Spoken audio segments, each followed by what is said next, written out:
That's literally what your company is. It's so unique, and like the pieces alone that, like, if you're looking for something like extravagant or looking for something for the summer, an outdoor event, or if you're looking for something that's more low key but still beautiful, like you can literally find that. You were born and raised in DR. I was born in DR. I came over here when I was 4 years old. Insane. Yes. That's like half the year you're celebrating birthdays and holidays. Again, when I started, I had 0 to no time for my family. Like you take a girls trip every weekend or every month or whatever. You know, it doesn't have to be that. It can be literally just what makes you happy. Yeah. And it's enough that feeding your babies make you happy. Practically, you're never gonna make enough money how you would here, is what I got told. Hey y'all, welcome back to Through with a Splash of Tea, podcast where we either speak to brilliant people, do this thing one-on-one, or have best friend chats with my best friend T. I'm your host, Cass, and let's get right into it. So today, we are joined by Juliana Hernandez. Juliana is the owner and CEO of the Stoughton-based event furniture rental company, Dez Collective. Juliana, I want to first thank you for being here today and like coming and talking with us. Thank you for having me. Of course. Okay, we're going to dive right into it. So, Juliana, why don't you share with the audience the origin of your creative eye? You're known for creating spaces that many of us can't even imagine before seeing. So I'm certain many of those listening would love to know like where that skill derives from and like the origin of that.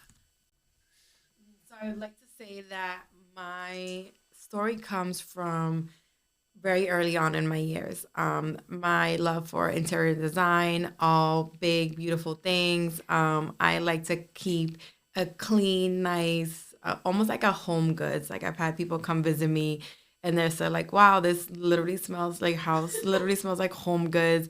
It looks like home goods. Like, how do you do this? So I think that my love for the business that I have today stems from just my like inner like child self growing up with my mom and watching her do our home the way that she did and being an interior designer herself. It kind of like just grew on me, and so I took that passion and just turned it into a business and just flourished. Yeah. Okay, so I want to talk about mom a little bit. So mom was an official interior designer, or she did that as a hobby? So she did that from the Dominican Republic. Okay. And so coming into Boston, when we first came into Boston, she did that as a hobby business with her clients here. So she didn't do it as an official interior designer here in Boston, but she was in Dominican Republic. You were born and raised in DR. I was born in DR. I came over here when I was 4 years old. So practically Dominican American raised. And then how many siblings did you grow up with? 4. Okay. I have 3 other sisters. One is just a couple months younger than me. She was raised with us, so this is my sister, and 2 older sisters. You grew up with 3, so there was 4 girls in the household and your mom? Yeah. Literally. Oh my gosh, did you ever want a brother? So I have brothers on my dad's side. Yeah. Okay. So I have like 3 brothers and 2 other sisters on my dad's side, but we weren't always connected. Like I just started to connect with them just a couple years ago. There was this like obviously a straight relationship with my dad, so we were like he was never involved, never there. And so I was always more on my mom's side because we lived with my mom. So you came over from DR at 4 and you came to Boston or? To Boston. Yeah. Okay. So you were raised in Boston? Yes. Well, after 4. Yeah. Okay. All your siblings were raised, you and your siblings were raised by your mom in Boston. Yes. And then, so you did schooling in Boston as well, like high school, middle school and high school? We did. So I did, elementary school, middle school, and high school, yes, all in Boston. So I went to a couple of different schools. We went through between Dorchester, Hyde Park, and then eventually back. Hyde Park was actually our last, like where we stayed, and then everybody just kind of separated from there and went their own ways. Because at that time we were, older. Yeah. So originally, I'm not gonna say it, but you're gonna say it, or hopefully, no, you're gonna say it because you're gonna know what I'm talking about. Okay, so originally, what path were you going towards before you decided to go towards the event path? Oh my gosh, I was in complete different. I was in of thinking of interior design, but my path that I actually went to was nursing. Yes. Okay. Yeah. Nursing. That's what I wanted to get at. So how did we transition, or how were we able to like be like, okay, it's not nursing, it's actually interior design, or it's actually events, or like, let's talk about that. So nursing, going back to the reason why I wanted to go into nursing, number one, is because at that time I was a 17-year-old mom. Like, I had a son at a very young age, and I was looking for a secure job that was gonna pay, for the expenses that I had now for a baby. Okay. I was a single mom. I didn't, we broke up. We didn't. It was a very bad relationship, and so I had the help of my mom, and my mom wasn't gonna be able to pay an additional bill and all of that stuff. So I went into finding the secure job that every mom would look for as a mom. And that's how I got into nursing. So then through nursing, I spent about, I want to say, in the beginning stages of it, I was literally working in every single department. I worked in pediatrics. I worked in OBGYN. Oh, wait. So you became a nurse? No, I was a medical assistant. I okay. wanted to go into school for nursing. So I started off as Bryman Institute, sorry. Okay. I went to Bryman Institute, got my medical assistant degree, and then I went on to work into like the health centers and then private practices. Mm-hmm. And so throughout the years of that, probably around my third or fourth year, I want to say, I started to go to college for nursing. So then that's where I started to take my prereqs and all of that to be able to go into nursing school. While I was doing that, I also started a job in dermatology. And so I probably lasted there about like 8 years. And it was at some point throughout that job that I wanted to pursue, thought about pursuing more into the nursing degree, but I just never really did it because there was a lot of stuff going on. I had other children throughout that time as well.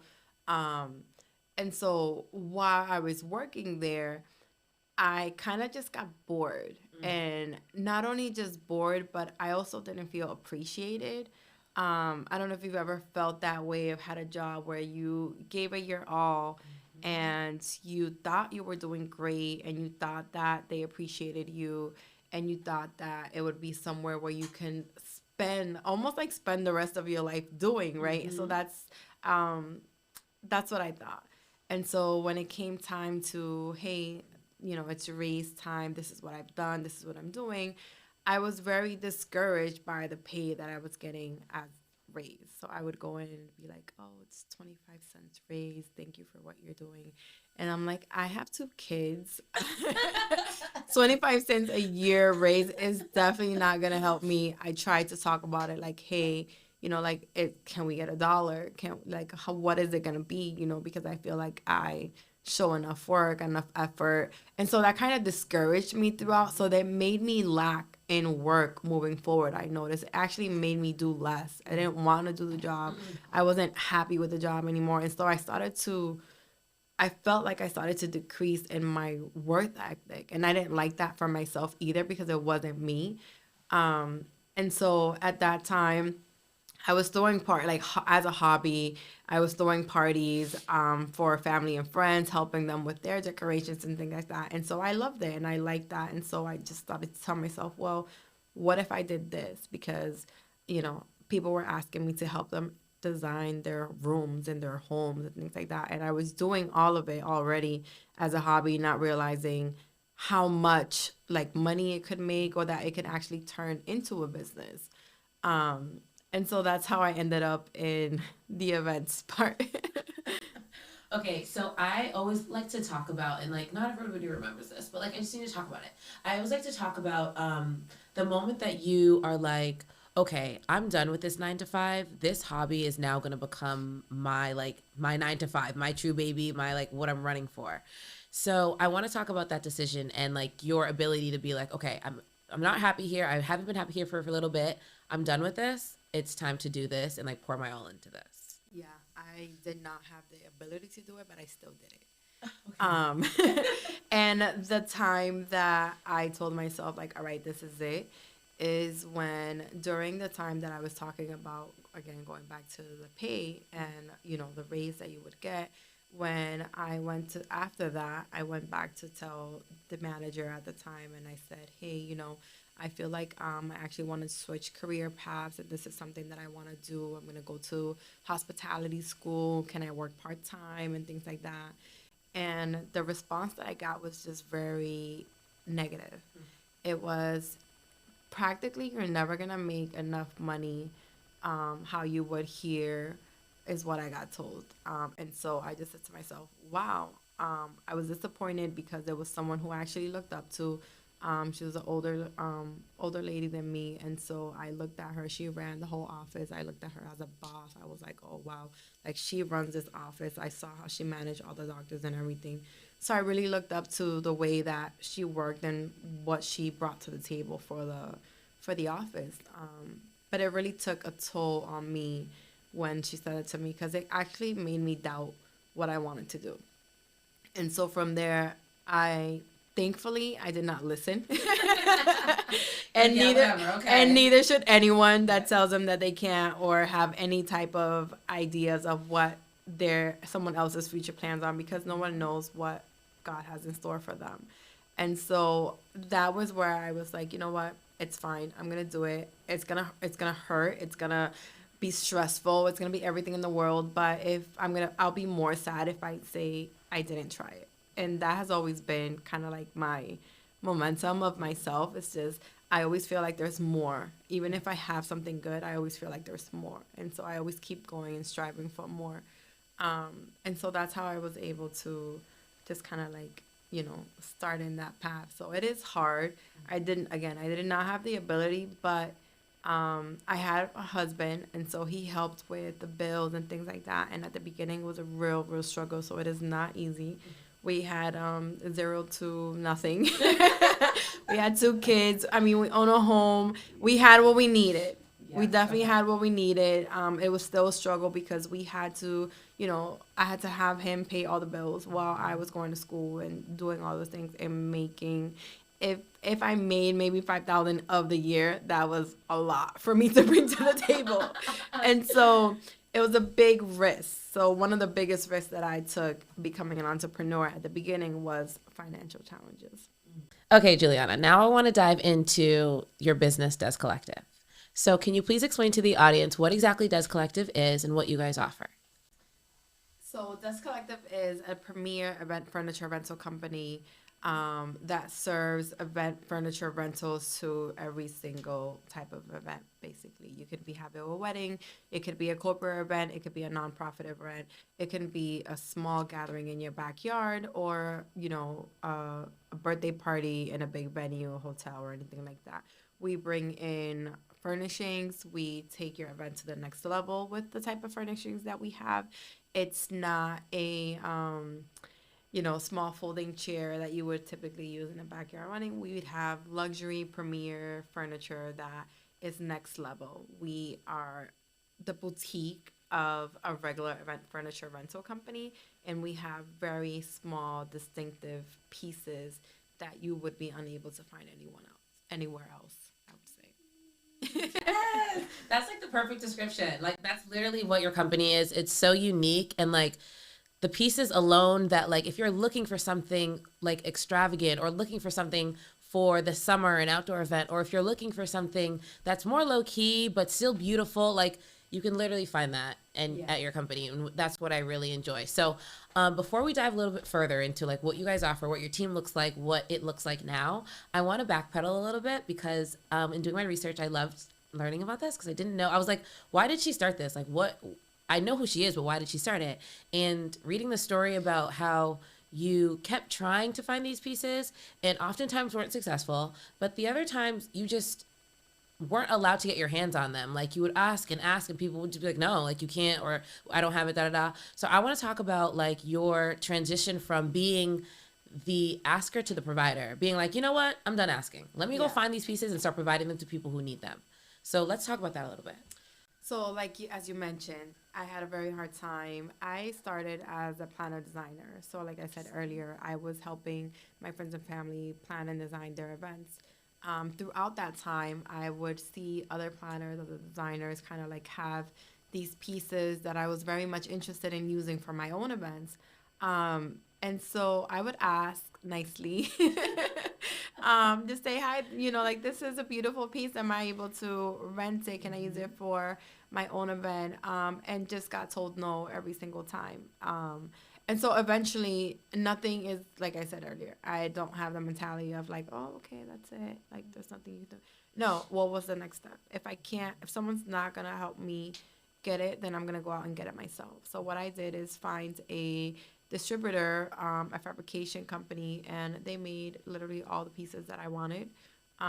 Again, another huge financial risk and investment. So the money that I was making that I didn't have for my family, I was investing in getting items made to rent out. And that's how I started to get into the rental business. As much as I was told no, and I realized that it wasn't just a it's not for you type of thing. I actually took it personal at one point. I thought that it was because it was me or something. And then that also taught me not to take things personally and just focus on your business, and whatever someone else is not going to give you, learn how to get it on your own. And so a lot of the times I'm just really looking to do things to get on my own versus asking. Yes. Yes. And so then that brought me into the event rental company. And ever since then, I started to provide pieces for other people. And the satisfaction that I got from being able to provide these huge statement pieces that were basically the talk of the event half the time. It filled me. It filled my heart. It made me feel warm that I was doing um, for them what wasn't being done for me. And so that made me feel good. And so I started to continue to get more pieces and more pieces, and just kind of like, again, with the eye, see what was being needed, what was in need, what was not, what colors. It's so much. Yeah. It's so many different pieces that, you start with a little group and then you end up in 8 storage units filled of like backdrops, pedestals, candy Juliana, you did cards. not have 8 storage units. I had 8 storage units at one point where I was like literally like holding on to them like for my dear life, not wanting to let them go because I was so scared to go into like the next step of the business, which is like going into a warehouse and things like that. So becoming an event furniture rental company, I think also saved me in a way, because I didn't feel that I was a good enough of a designer as a planner designer, which I had all people complimented me all the time when I did planning and design. So it was just kind of like I never felt like I was doing enough. So I never felt like it was great. You know what I mean? And so when I moved into the event rental business, I serviced so many more people, clients, planners, designers, corporate people. Like it was it's such a diverse list that I love that part. Like that made me feel 10 times better. Oh my goodness, yes. Okay, let's dive into your team, because there's no way you can get to the point of 8 storage units all on your own. No. We have to talk team. How big is it? Who are they? What I know that you have to have like warehouse guys that do that. Then you have truck driver. Tell us your team. I want to talk about my first team, because my first team, literally, I feel like they brought me to where I'm at today as well. So when I first started, again, going from those 8 storage units, I was partly still doing the planning and design and the rentals with a group of 4 girls, all women, me, and 3 other women. We strived for like about almost 4 years probably, with those 8 storage units. Wait, so you guys were moving all the furniture and We're delivering moving all the them furniture. We're delivering at 6 a.m. We're picking up at 12 a.m. We're picking up at 1 a.m. We're putting them away. We're cleaning. We're painting. We're doing everything in the world to make each piece be great. We're putting on chair covers when chair covers was a real thing. Yes. And sashes, like linens. That we are a team. We were literally a team of 4. Ended up between maybe 6, I want to say. All in-house people. My sister-in-law, my cousin's girlfriend, my sisters, like my cousin. We were just it was all family, all girls. And so they helped me start that business. Fast forward to now, they have all gone their separate ways. Then some of them have started their own businesses, which is amazing. Some of them have gone into their full careers as a teacher and things like that they had in their goals for what to do. But today I have a team of 6 guys, one assistant and two stock warehouse providers in the back room, just to get like the small things situated. And you currently store in one large warehouse? Yes, after those eight storage units, after those 8 storage units, oh my God, I moved into a warehouse space that was about 3,500 square feet.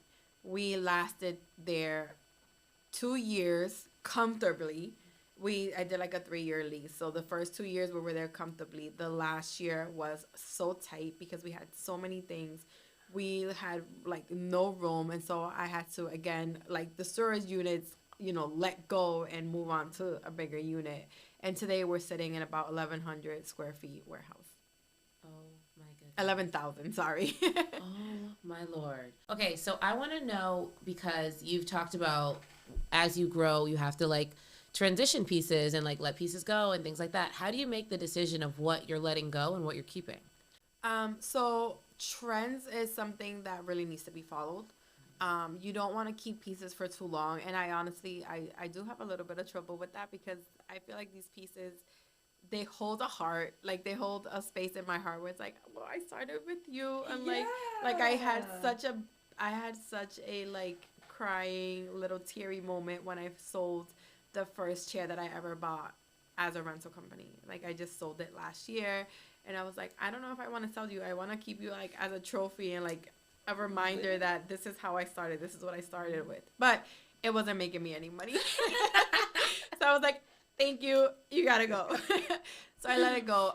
We also have a system that shows us how many times items go out. Mm-hmm. So having business practices in your business is very important. You have to know the same way you need to know how much money is coming in, how much money is going out. It's how many times are these pieces going out and how many times are they just staying. Like we can have a piece today, let's say, a microphone, and we rent it and it hasn't gone out since 2022. And then maybe it went out 2 times in 2023.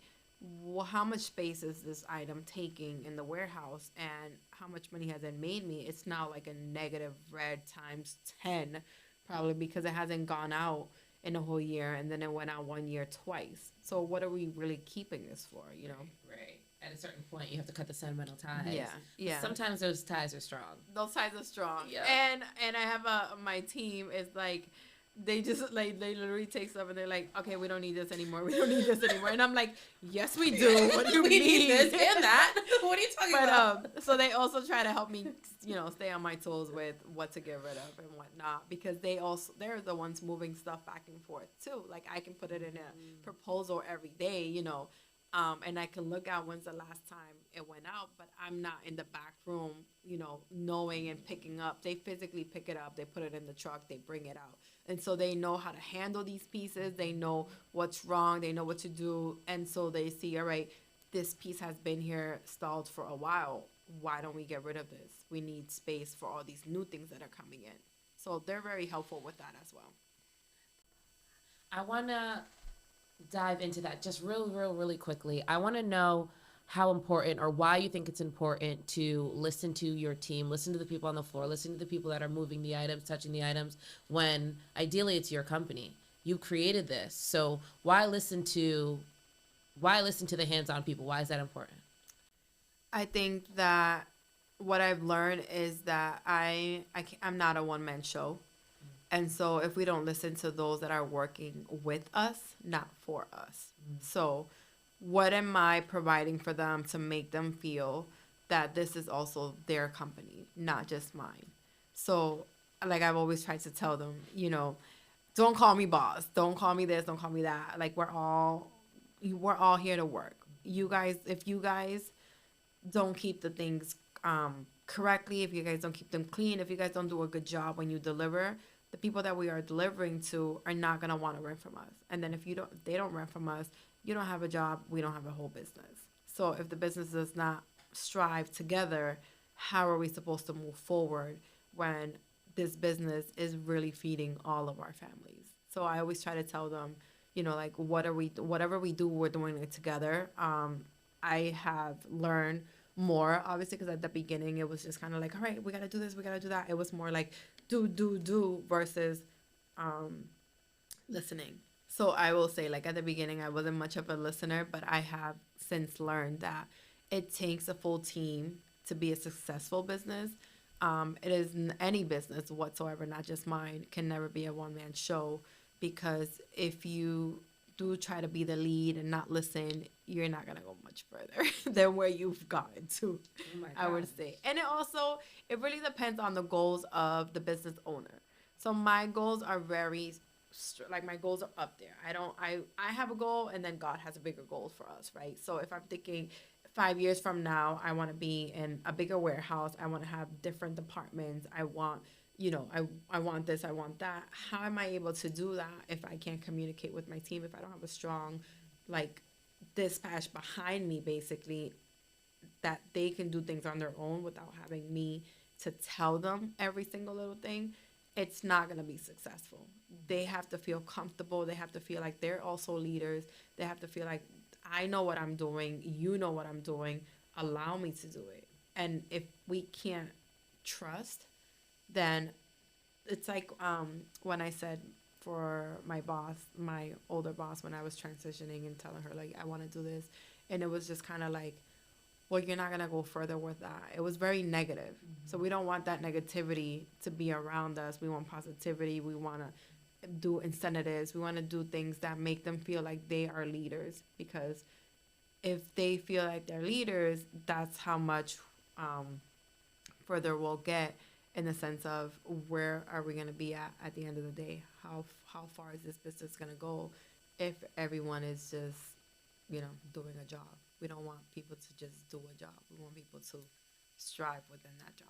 Right, and be excited. Yes. And ready to go to work, and like understand that this is a family unit, this is a team, like we all strive. And like you said, if we don't do a good job, then we don't get these clients, we can't put food on the table, and everybody's trying to eat. Right. So we can all eat Right. together. Let's just try and eat. So either we build our own or we go work for somebody else.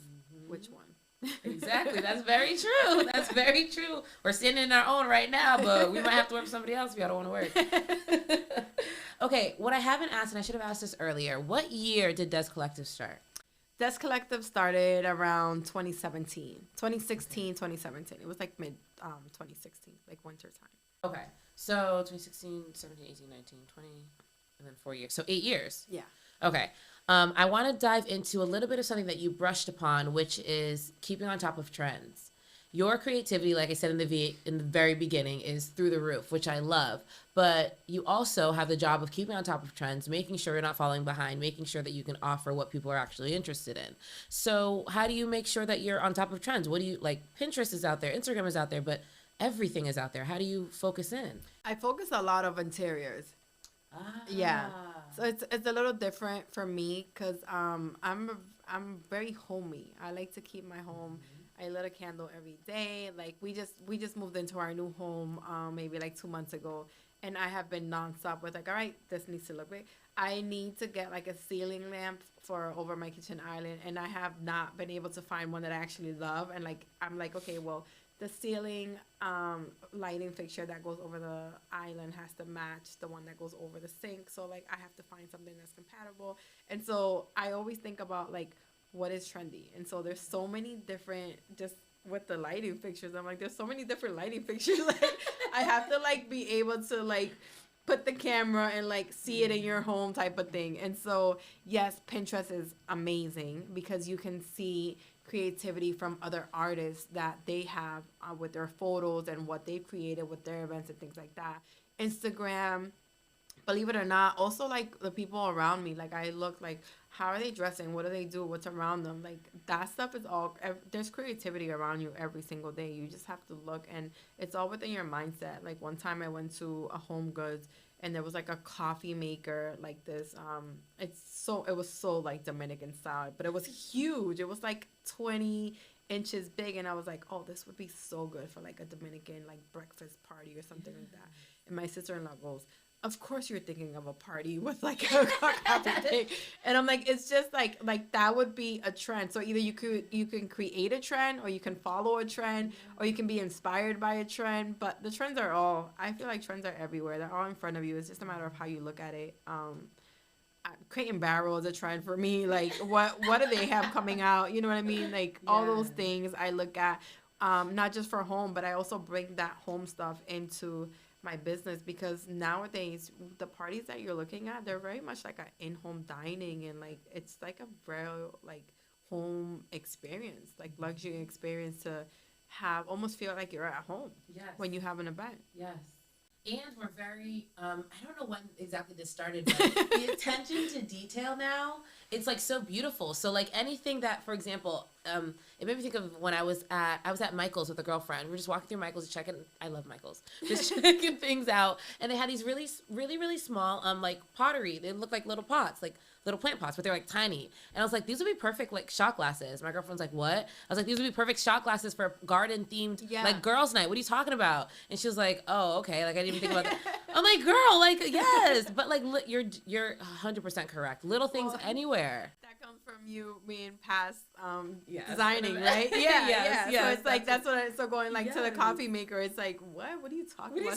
Coffee maker. But like, no, you don't see the vision. Like, yeah. Like, girl, get in here with me. Yes, I completely resonate with that. Okay, I want to dive in a little bit into advice for people that are looking to start their own business, really get out there, but specifically in the events industry.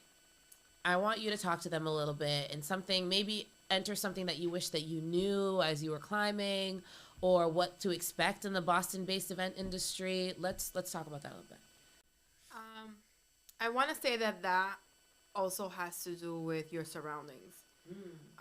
My surroundings for me have been supportive, helpful, encouraging.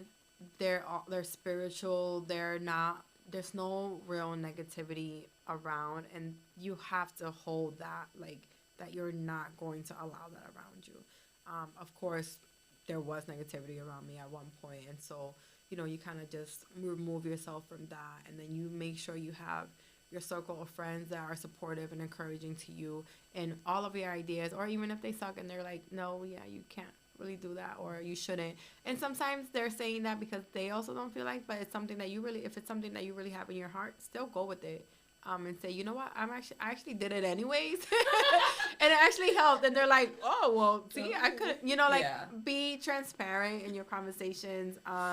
Starting to be an entrepreneur it's not easy. It's not for the weak, and it's not for everyone. One thing that I've always told myself, and I've learned, and I heard it, and I can't remember where I heard it from right now, but it was, if you're gonna be an entrepreneur and you need someone to pat you on the back to tell you every time that you did something good,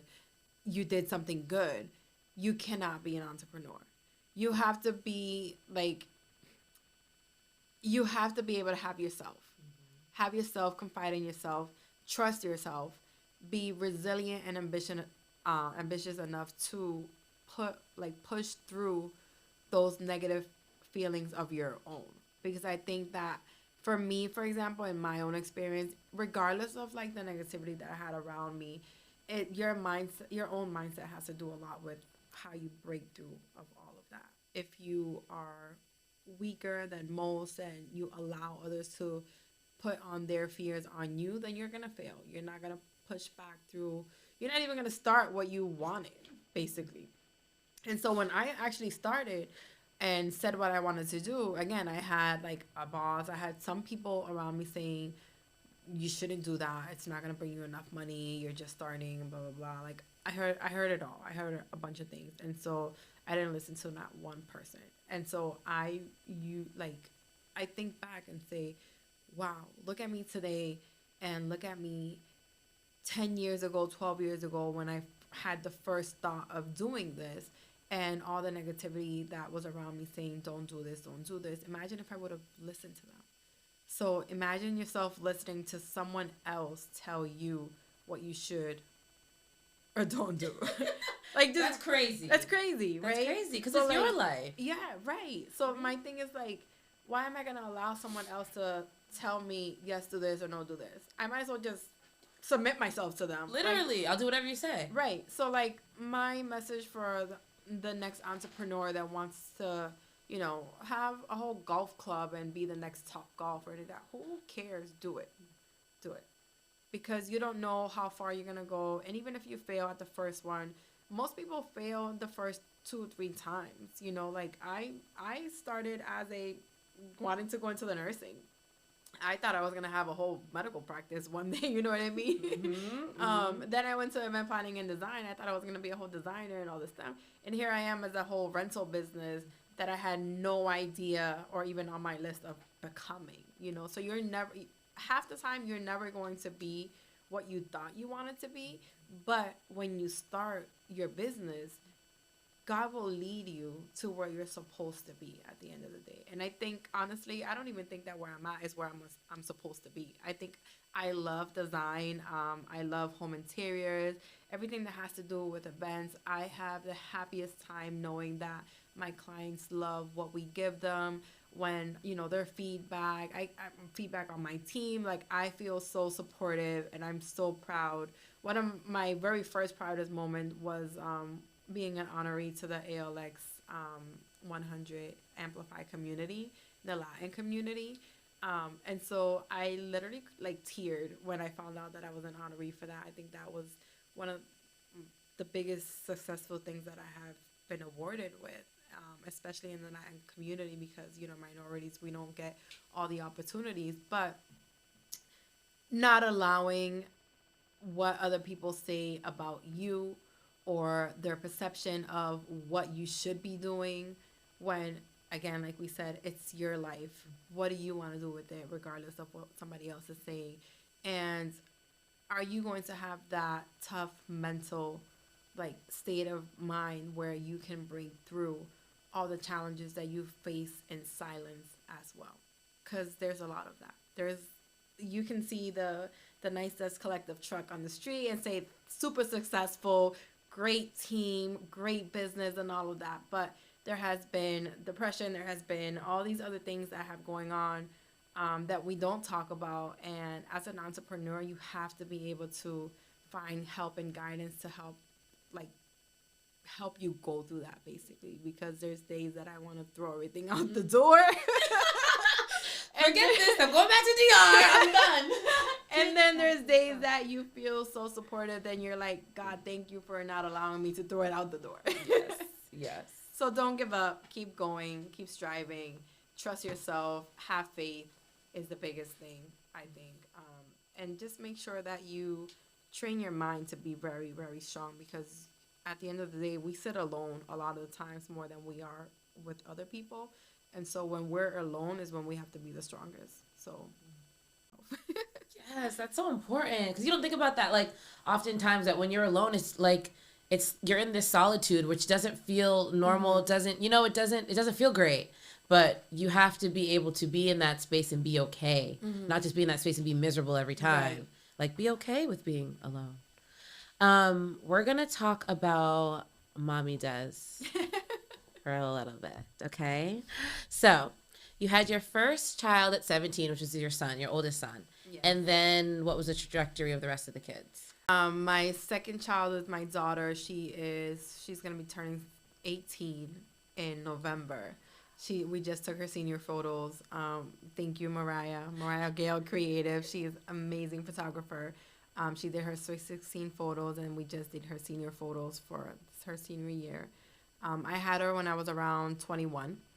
And I don't remember the ages for the other ones, but it was a big gap. So, like, I had my son, very teenage years.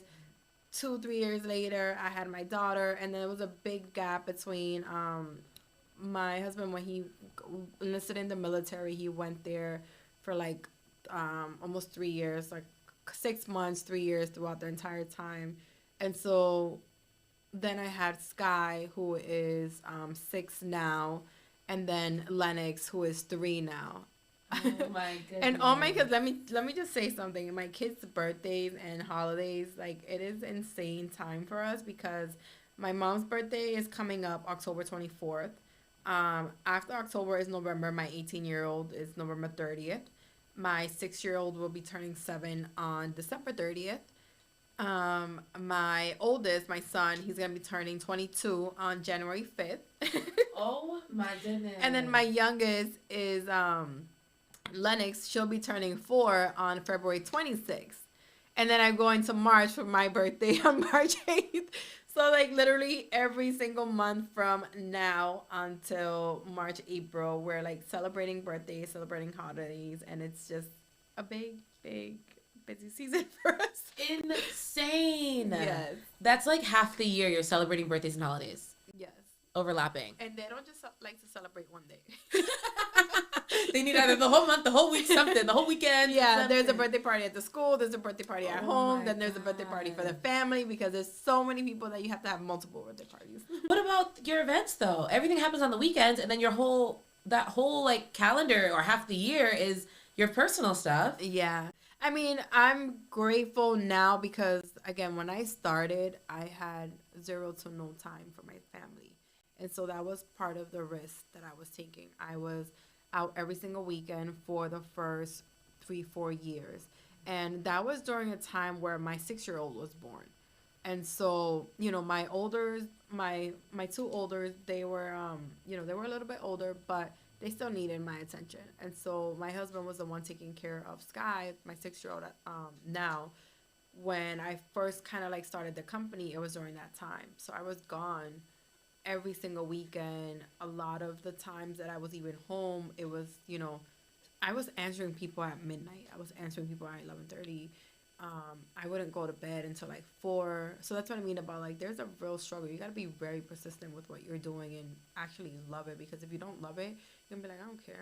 I'm gonna sleep. Hello. I didn't sleep. Like hello. I didn't sleep. I didn't do anything, and so there was no real family time and all of that. So now, fast forward to now, because I have a good team and I trust them and I let them do things on their own. Like right now, they're doing deliveries and I'm here.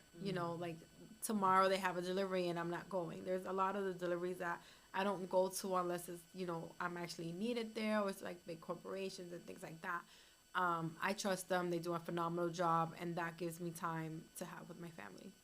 So I'm kind of like regaining that. Yes, after grinding for all these years, and like you said, no one knows that but your family, but your husband, but your kids that had to also enter that sacrifice with you. Like, all right, mom's grinding, but that's so we can have the future that we have, that you now have created. And it honestly does affect the relationship that you get to build with your kids and your partner and all of that, because when you don't have time for them, not everybody knows. It's like, oh, beautiful family, beautiful kids, beautiful everything. Like it does strain your relationship, because you're never there. People think that you don't care about them, or your kids think that you don't care about them, or you're missing their soccer games and things like that because you're working to bring necessities and all of that. And so I'm just grateful that we broke through all of that, and now I can actually get my time to be home, make them breakfast in the morning before coming here, seeing them, and then going right back to them like, all right, you guys want to go out? What you gonna do? Yeah, so it's hard. Oh my gosh, but I love that. Do you love being a mom? I love being a mom. Yeah.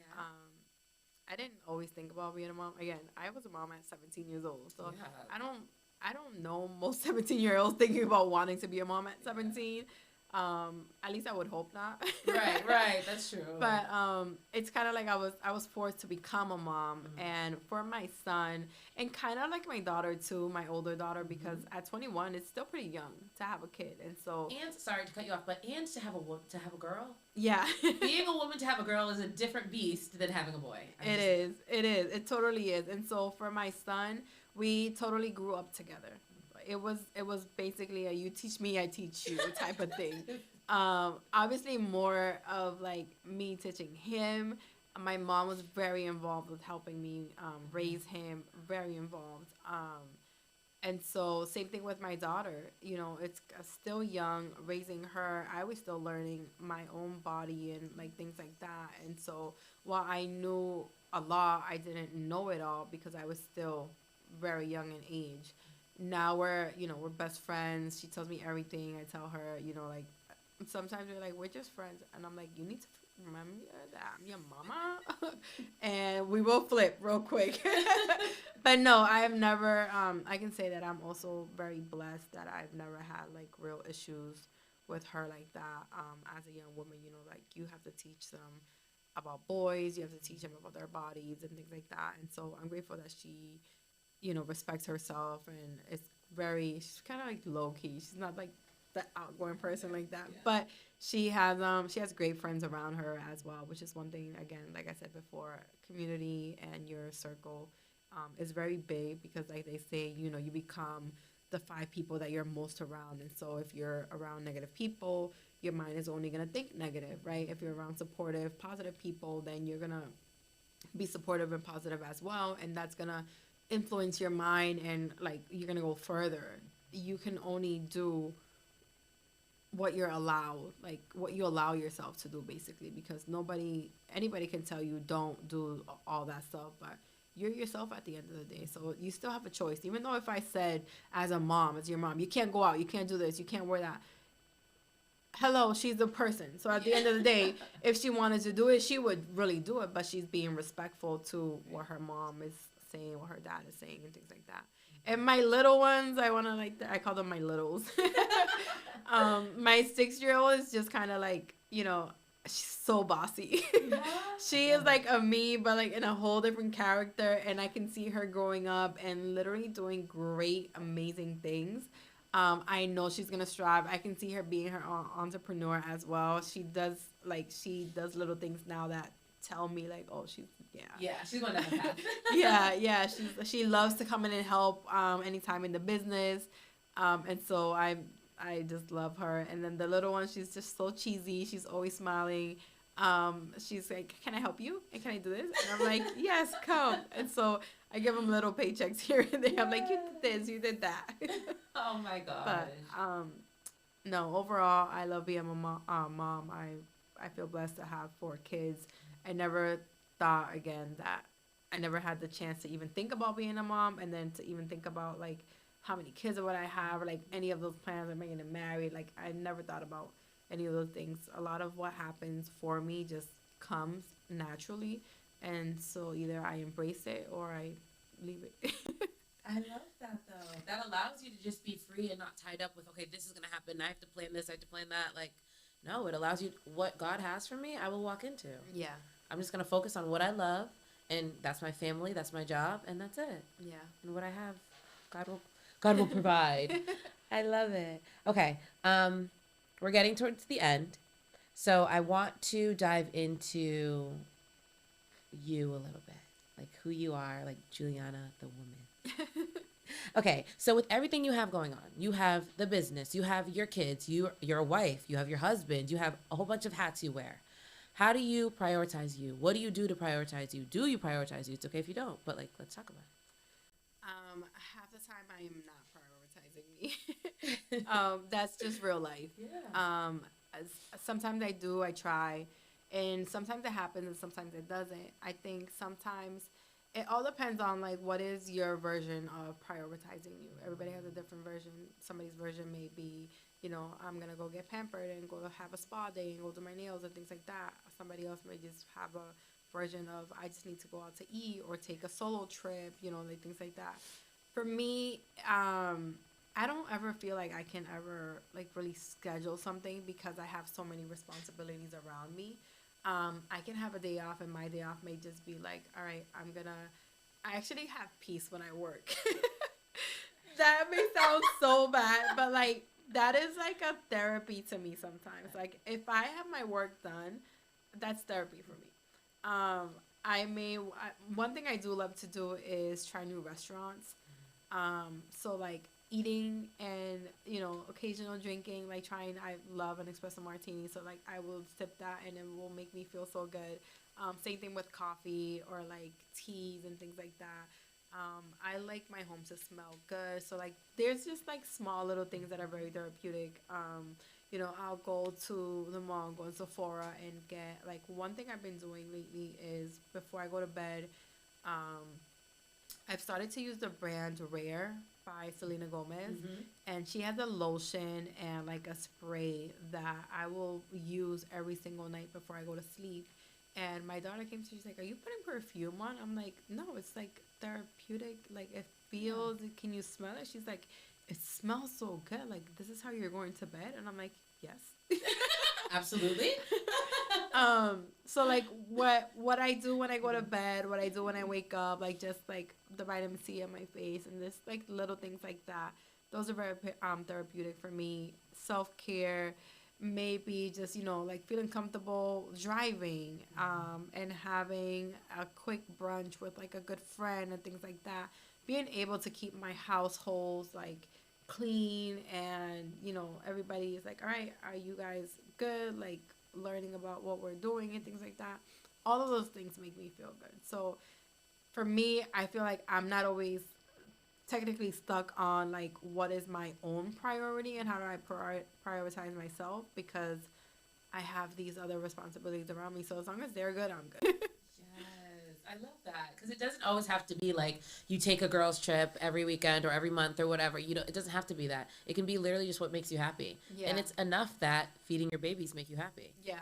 Like that's enough. So as long as you're doing what makes you happy all the time, or as much as you can, As much as I can. as much Yeah. as you can, that's what matters. And even if what makes you happy is your job, because I love that too. You can Me work too. and be happy.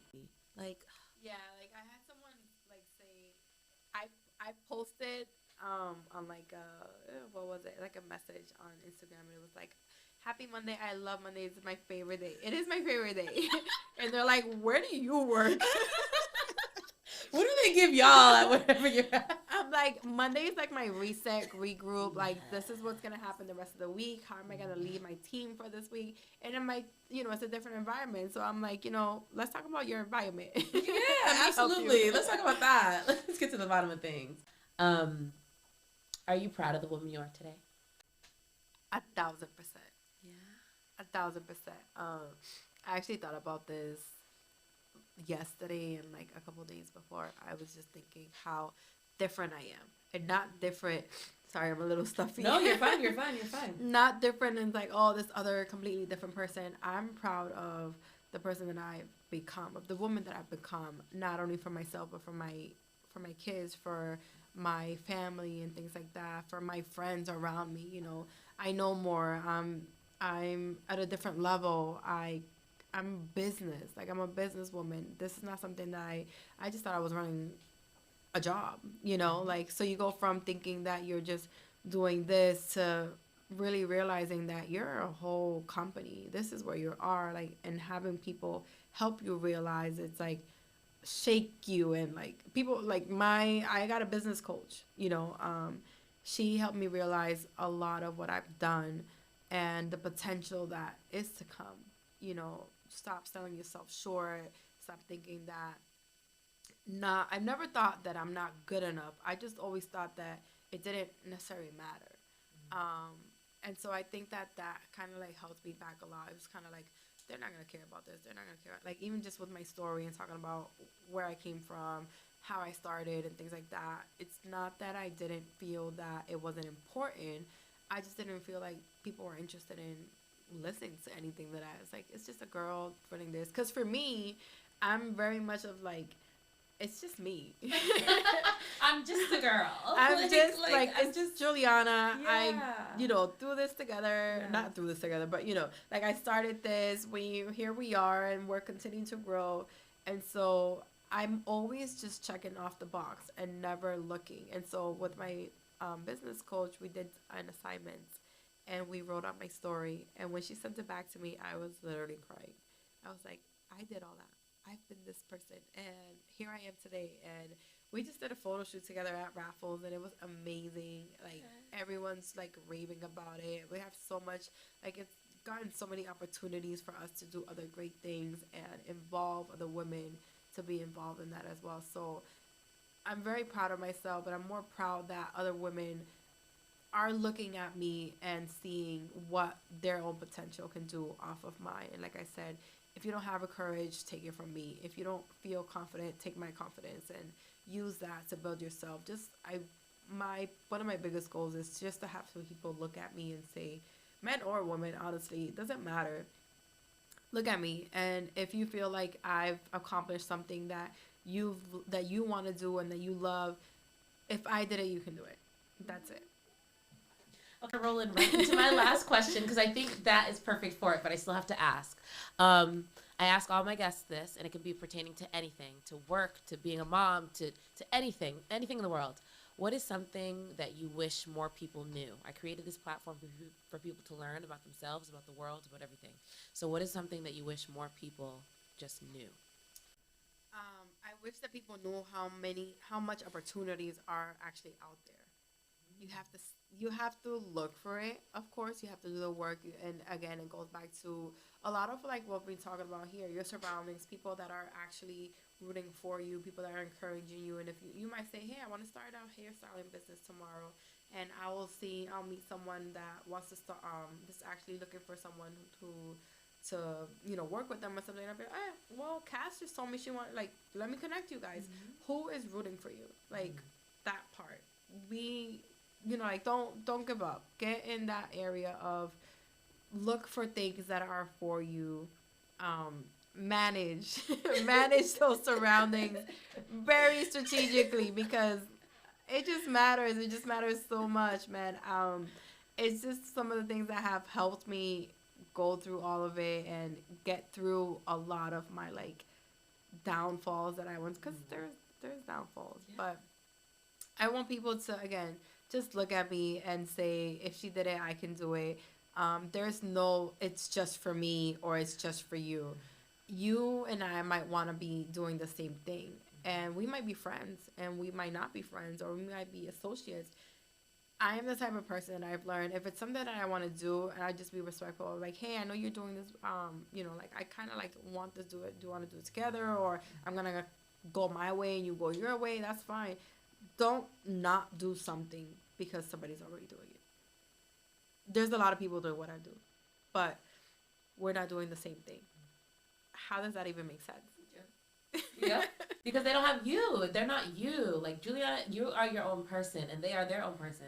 So whenever you do something that somebody else is doing, that's completely fine, because you guys will never do it the exact same. Exactly. No one can create Dez Collective like you have. Exactly. Okay. I'm going to have you plug like your socials, all that stuff. How can people connect with you? But first, real quick, before you get out of here, I want to know if there's anything that people should be expecting, anything you have coming up, or any of that. You want me to tell my secrets? Yes, I want you to tell all your secrets. So I'll do my plugs. If you want to follow me myself, I am Juliana Dez. Sorry. I gave you no direction here. Oh. You can say it right to this kid. Oh, okay.